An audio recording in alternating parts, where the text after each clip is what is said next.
Hi friends, स्वागत है आपको हमारे मैथ मिला चैनल पे। फ्रेंड्स, इस वीडियो में हम लोग 10वीं क्लास की जो साइंस विषय है उसमें फिजिक्स सेक्शन से पहला अध्याय प्रकाश का परावर्तन एवं अपवर्तन को शुरू कर रहे हैं। यानी इसमें जितने सब्जेक्टिव क्वेश्चन हैं उसको हम लोग बढ़िया से समझने का प्रयास करेंगे। ठीक है, तो सबसे पहले हम लोग बिना देरी के वीडियो को शुरू करते हैं। ठीक है, तो सबसे पहले हमारा चैप्टर का नाम जो हो गया प्रकाश का परावर्तन एवं अपवर्तन, यानी फिजिक्स का जो 10वीं क्लास की जो फिजिक्स है उसमें पहला अध्याय क्या है, प्रकाश का परावर्तन एवं अपवर्तन। ठीक है, तो सबसे पहले इसमें क्वेश्चन पहला बनेगा कि प्रकाश क्या है, प्रकाश क्या है, या प्रकाश किसे कहते हैं, या प्रकाश से आप क्या समझते हैं।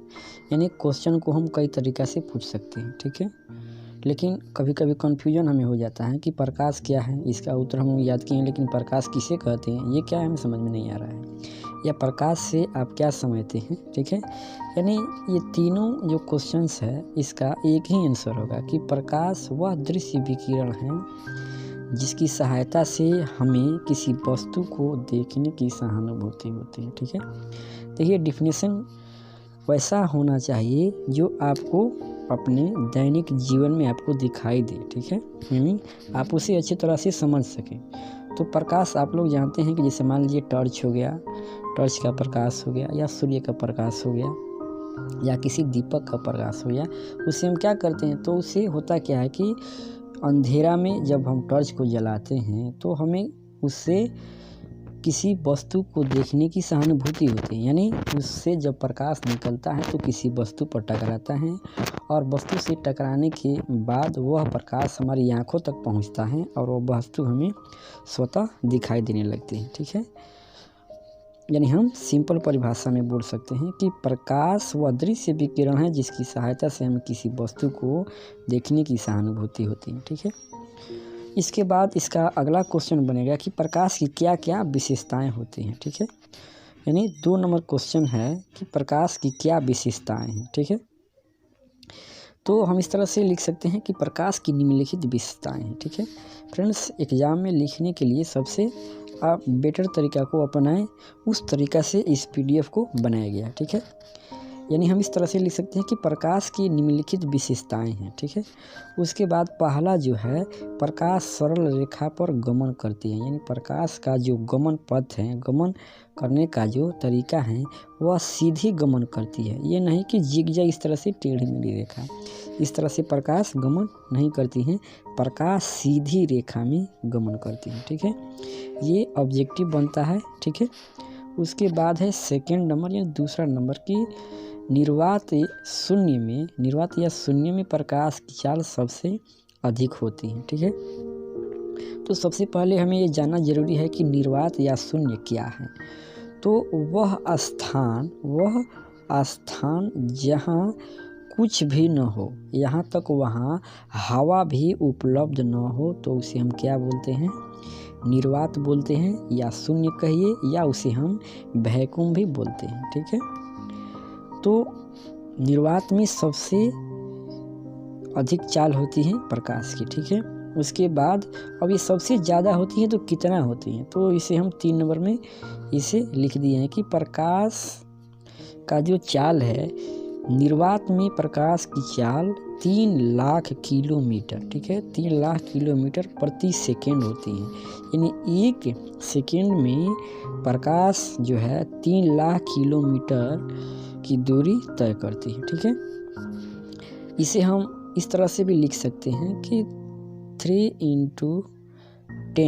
× 10⁸ मीटर प्रति सेकेंड। ठीक है, यानी कहने का अर्थ है कि 3 × 10⁸ मीटर प्रति सेकेंड, यानी 1 सेकेंड में इतना किलोमीटर दूरी तय करती है प्रकाश। ठीक है, चौथा है विशेषता प्रकाश की, प्रकाश विद्युत चुंबकीय तरंग है, यानी प्रकाश जो है एक विद्युत चुंबकीय तरंग की तरह भी व्यवहार करते हैं। ठीक है, उसके बाद 3rd नंबर क्वेश्चन, तीसरा क्वेश्चन जो हमारा बनेगा कि प्रकाश किरण पुंज किसे कहते हैं। ठीक है, प्रकाश किरण पुंज किसे कहा जाता है, ठीक है। तो सबसे पहले हम लोग समझते हैं किरण क्या है, ठीक है। तो किरण वह है जो एक दिशा में गमन करती हो, ठीक है। जैसे मान लीजिए यदि आप टॉर्च लिए हैं, अब टॉर्च को हम लोग इसको ऑन कर रहे हैं, ठीक है। तो ऑन करने के बाद क्या होगा कि इससे प्रकाश निकलेगी, ठीक है, और एक ही दिशा में जाएगी। ये नहीं कि जैसे मान लीजिए प्रकाश निकली, इधर भी निकली और इधर से भी, ये तो संभव नहीं है। यानी एक ही दिशा में गमन करती हैं किरण, ठीक है। अब हम लोग परिभाषित करते हैं किसको, तो प्रकाश किरण पुंज को, यानी प्रकाश किरण पुंज किसे कहते हैं, ठीक है। तो प्रकाश की किरणों की समूह को प्रकाश किरण पुंज कहते हैं। यह मुख्यतः 3 प्रकार के होते हैं, ठीक है। यानी प्रकाश किरणों के समूह को क्या बोलेंगे, प्रकाश किरण पुंज। यह मुख्यतः 3 प्रकार के होते हैं, ठीक है। तो सबसे पहला है अपसारी किरण पुंज, ठीक है। दूसरा है अभिसारी और तीसरा है समानांतर किरण पुंज, ठीक है। अब तीनों को हम एक एक करके डिफाइन करेंगे, ठीक है। तो इसमें सबसे पहले हम लोगों का जो क्वेश्चन बनेगा कि अपसारी किरण पुंज किसे कहते हैं, ठीक है। यानी हमारा चैप्टर में चौथा क्वेश्चन पड़ जाएगा कि अपसारी किरण पुंज किसे कहते हैं, ठीक है। यानी प्रकाश किरणों का वह समूह जो एक बिंदु से फैलती हुई प्रतीत हो, क्या हो, फैलती हुई। यानी जैसे हम डायग्राम में देख सकते हैं कि बिंदु ओ से प्रकाश, सॉरी फ्रेंड्स, देखिए यहाँ मिस हो गया है, ये बाहर की ओर यानी प्रकाश किरण हमें निकलती हुई प्रतीत होनी चाहिए, ठीक है। यानी एक बिंदु ओ से प्रकाश किरण निकल रही है और भिन्न दिशाओं में फैलती हुई दिखाई दे रही है, ठीक है। तो इसके बाद अगला जो क्वेश्चन बनेगा कि अभिसारी किरण पुंज क्या है, ठीक है। अभिसारी किरण पुंज किसे कहते हैं, ठीक है। तो प्रकाश किरणों का वह समूह हम डिफाइन कर सकते हैं कि प्रकाश किरणों का वह समूह जो एक बिंदु पर मिलती हुई प्रतीत हो, क्या हो, मिलती हुई प्रतीत हो, उसे हम क्या कहेंगे, उसे हम अभिसारी किरण पुंज कहेंगे, ठीक है। यानी ये क्या होता है कि एक बिंदु पर, जैसे मान लीजिए यहाँ बिंदु ओ है, तो इस बिंदु पर प्रकाश मिलती हुई प्रतीत हो रही है, कई दिशाओं से आती हुई और इस बिंदु ओ पर मिलती हुई प्रतीत हो रही है, ठीक है। इसके बाद क्वेश्चन जो बनेगा 6 नंबर क्वेश्चन कि समानांतर किरण पुंज किसे कहते हैं, ठीक है। तो प्रकाश किरणों का वह समूह जो एक दूसरे के समानांतर गमन करती हुई प्रतीत होती हैं, उसे समानांतर किरण पुंज कहते हैं, ठीक है। ये तो हमारा हो गया डिफिनेशन।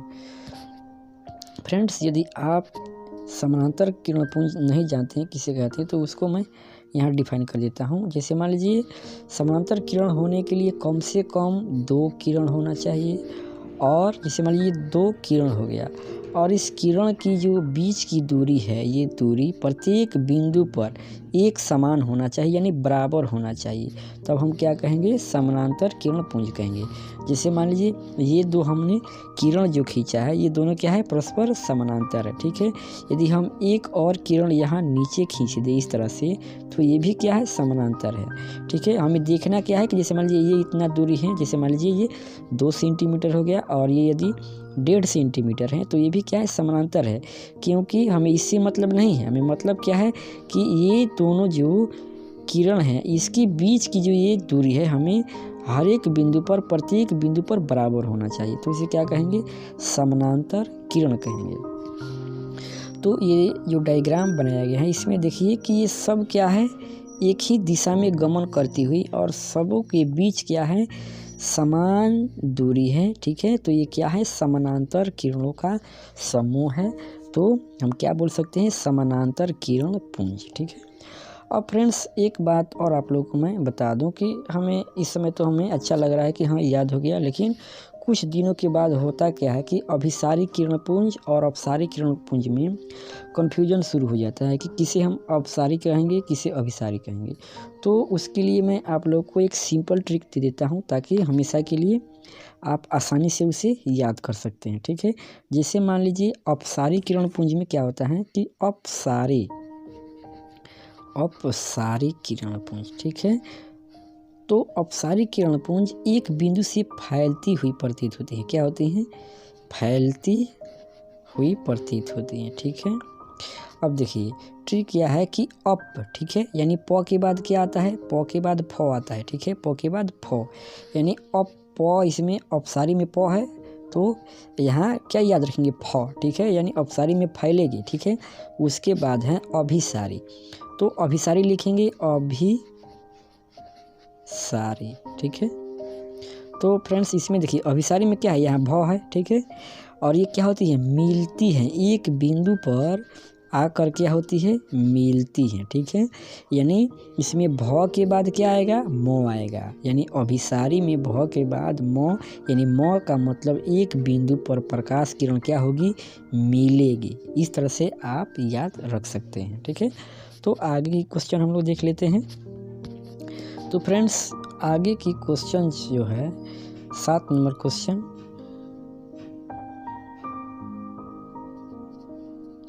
प्रकाश स्रोत क्या है? ठीक है, प्रकाश स्रोत, तो स्रोत का मतलब होता क्या है कि स्रोत का अर्थ होता है कि किसी भी पिंड से कुछ उत्सर्जित होना, यानी उसका निर्माण होना आप कह सकते हैं। जैसे मान लीजिए कि वह पिंड को वस्तु आप बोल सकते हैं जिससे प्रकाश उत्सर्जित का अर्थ होता है निकलना, यानी उत्सर्जित होते हैं, उसे प्रकाश स्रोत कहते हैं। ठीक है, जैसे मान लीजिए हम कहें प्रकाश स्रोत, तो प्रकाश स्रोत का अर्थ है कि जिस वस्तु से प्रकाश निकलेगी उसे हम क्या कहेंगे? प्रकाश स्रोत कहेंगे।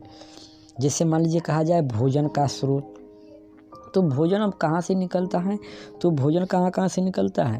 पेड़ पौधों से निकलता है। ठीक है, जीव जंतुओं से निकलता है, यानी हम भोजन का मुख्य स्रोत बोल सकते हैं पेड़ पौधे जीव जंतु। उसी प्रकार से प्रकाश का स्रोत क्या है?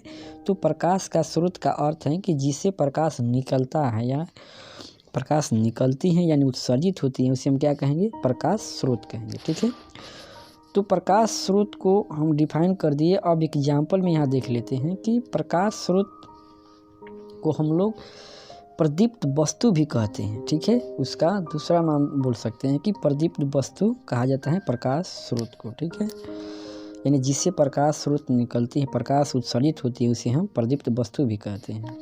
तो उदाहरण के लिए टॉर्च हो गया, टॉर्च से भी प्रकाश निकलती है, मोमबत्ती हो गया, सूर्य हो गया इत्यादि। तो देखिए सूर्य जो है प्रकाश का सबसे बड़ा